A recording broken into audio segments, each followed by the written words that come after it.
Well, hello again, and welcome to another one of my beaver adventures. This video starts with Momma Beaver sneaking out of the trees over by the Diefenbaker building. I was quite surprised to find her so far from the pond. She's got to be a good 80 to 100 meters away. And then she's way over on the east side of the building where I've never seen her before.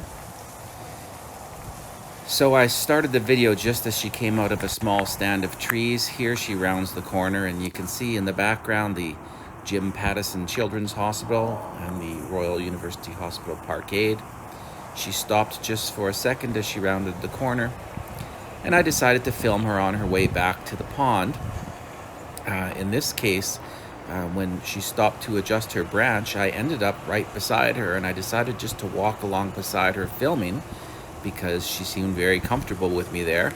It's a little shaky because I'm trying to watch for gopher holes as I'm walking.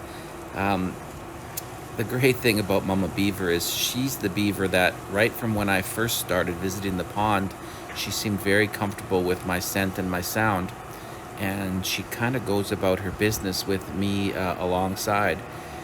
So here I just walked beside her about 5 feet to her left, and she just kept walking. And in fact, she got closer to me as we walked. And it just was a real special moment because there was no one around, and we were just walking side by side as she dragged her tree branch. I just never can get enough of these special moments where the beavers let us be a part of their lives.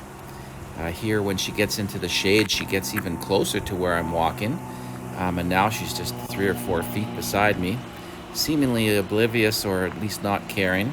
She just stopped for a second, and about now I was thinking, well, maybe I'll just stop and give her unfettered access back to the pond. So far, because she had been so comfortable, I didn't want to ruin that. So you can see that they've put some new grass seed down on this dirt path. So here I stopped to let her go ahead, and she seemingly stopped to wonder if I was still coming, because as soon as I stopped, she stopped a few feet later. Anyways, I wanted to let her get ahead of me here so I could film her heading down into the bushes. This is a path that the family uses somewhat regularly when they go looking for food up the hill.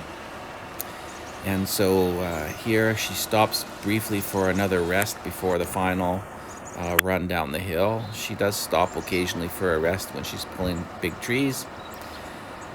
And so after a brief stop, she just headed down into the woods, and this goes on to a path that then heads down to the pond. So hope you enjoyed this little adventure. I sure did.